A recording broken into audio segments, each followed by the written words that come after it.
Let's chat some more about this now. I'm joined by Home Affairs Minister Aaron Motsoaledi just to explain about where we go from here. Minister, good evening, and thanks so much for your time. So just what we saw happening today, do you agree that that is a sign of desperation and frustration on their part? No. Because you're trying to peddle an idea that whenever a person wants something, when they are desperate, they can do anything they want. I accept that people ran away from countries to become refugees. They've been camping there, and the media has been peddling a wrong story that they are in the premises of the United Nations. What is the right story then? The right story is they were on the streets, on the gates of people staying in Brooklyn. When you get into a house, there are people sleeping there at your gate. That's where the tents were. There are people either washing there or helping themselves there when there's a call of nature at the gate. Now, that's why the people who went to court are residents, because they went to the municipality and say, please apply bylaws. And our argument, because Home Affairs have been accused of washing off its hands, our argument is very simple. When a city, and all cities around the world have bylaws, you can't put a tent here, you can't sleep here, you can't wash here, you know. When a person breaks a bylaw, it shouldn't depend who that person is. You don't have to go and look at the color of that person or their origin or whether they are documented or whether they've got an ID or not. They are breaking a law. It's like when people hijack buildings. So we're saying municipality must move in and municipality didn't. That's why the residents then went to court. And that's why the judge agreed that what was happening there was wrong, because we are looking at bylaws. So we have been going there as Home Affairs to try and help. Okay, but before we go to what it is you've done, so just clarify for us, because I'm a bit confused now. These refugees, a group of them, did not move onto the premises of the UNHCR offices in Pretoria. Is that what you're saying? They didn't go onto the premises. They were not inside. They were outside. So why is there a case of trespassing then that has been opened against them? Because when the judge agreed that what they are doing, they are breaking the bylaws and it's wrong. And it's also a very serious health hazard. Somebody has just mentioned that there are children there, by the way.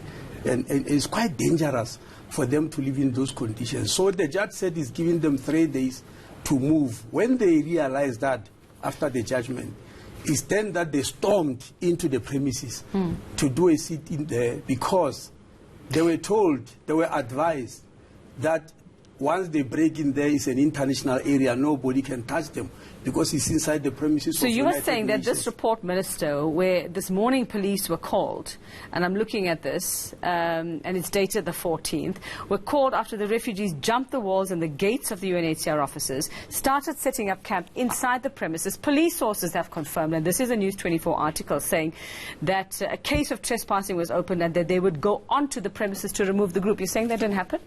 No, I'm not saying so. At actual premises, you're saying that they didn't go inside? They went now.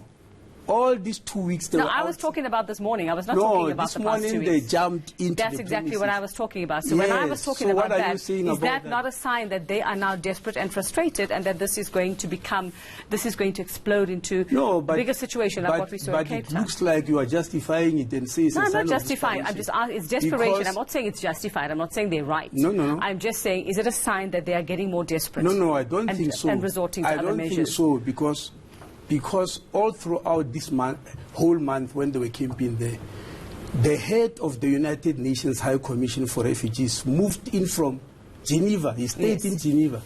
He came and met them. He came and met me. He came and met the president of the country. We discussed about them, and he explained to them that what they are asking for doesn't happen, because they say they don't want to stay in South Africa. And then he said, okay, let's help you to go back to your home, your country of origin. And we are also prepared to do that. It's called voluntary repatriation. They said, no, we are not going there, but we are not staying here either. Take us to another country. The head of UN then said, that's Felipe Grande. Said, no, UN doesn't own a country. I can't just look for 8 countries and put you there. And they said, no, that must happen. And that's why they were staying. So Nobody was able to help them because what they are asking for is impossible. Yes, and we've heard the arguments. We've heard the arguments. Yes, I was talking about this morning, and I'm asking, Yes. let me rephrase that. Are you concerned that judging by what has happened this morning and they're moving onto the premises, that this is going to escalate into something a little... well, from what I've seen... More like what we saw happening in Cape Town. No, from what I've seen, because it's planned. Are you aware that this is husband-wife, what do you call, project? Because the husband is in Cape Town, the wife is here. The people are, who are controlling this. The Human Rights Commission called a meeting on Monday in Cape Town and called all the stakeholders, social development. They still dig in their heels that all they want is to go to another country. We don't have that now. We have offered them to take them back to our home or to integrate them. That offer still stands. We haven't taken this offer away. But what are their fears? Obviously, their fears are stemming from what we saw happening a couple of months ago in this country, and they feel unsafe. They fear for their safety. They feel they are not welcome as well because of what we saw. Whether we call that xenophobia or not. I cannot so fight the what person. other assistance are we offering them rather than sending them back to a country that they fled in the first place? No. You are also talking as if the countries they fled from, there's something wrong with them. We meet with ambassadors every day. Look, a refugee, because people don't even understand what a refugee is. A refugee, when a person earns a refugee status, they earn it via the United Nations Convention of 1951, upon which the South African Refugee Act of 1998 has been fashioned. And that 1951 Convention of United Nations is very unambiguous, it's very clear. It says you earn that refugee status if in your country there's war. That's number one. If you are being persecuted for your political beliefs and activities, for your religious persuasions, for your sexual orientation. Those are the things that are mentioned there, and nothing else is mentioned. So when you come, we have to check whether something like that is happening. So we've accepted them as refugees. We accept that they are refugees. You only get accepted that you are a refugee, Yuveka. Yes, I'm only asking. After you have only after you have gone through the process and you win the master via the United Nations Convention of 1951. So these people here, have they been through that process? There are those who have been and there are those who have not been. And we are going to check because it's just a whole group of migrants. Being a migrant is not being a refugee. Because let me tell you what's a refugee. After you win via this United Nations Convention, once you are given a refugee status, you have got the rights of any other South African except only one right. Which is? Vote. Okay. You can't vote, so but once any you determine, other thing. Minister, sorry, we are out of time, but I just want to ask you, once you've determined who's a rightful refugee and who's taking their chances among this group, how is government, I'm sure it's not just your department, it's quite a few, how are you going to reintegrate them if that's what you're offering and make them feel safe? Precisely the point. If we go there and assess and this one is a refugee, it's like any other South African, right? So what will you do? Like any other South African.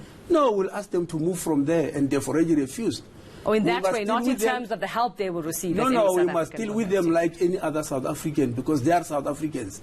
If you are they've got rights of South Africans. So it's not about the status, what they are doing, because they are saying all we want to do, refugee status or not, documented or not, want to leave the country.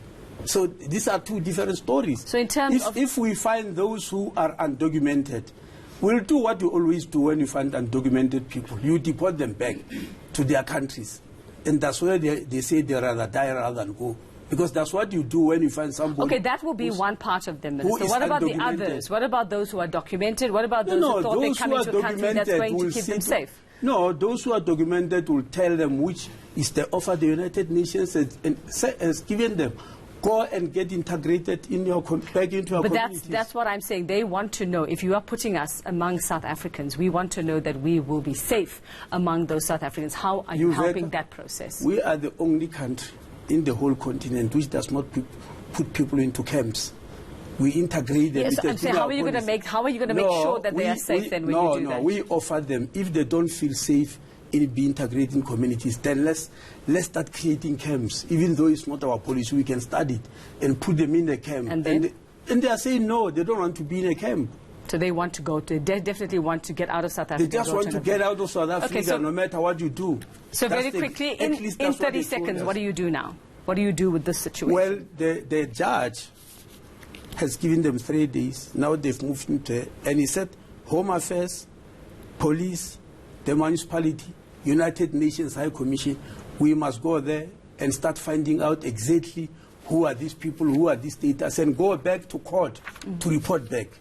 So even if the ruling was against them, the judge said, in other words, we are going to go and say there are so many who have got this status, there are so many who have got that.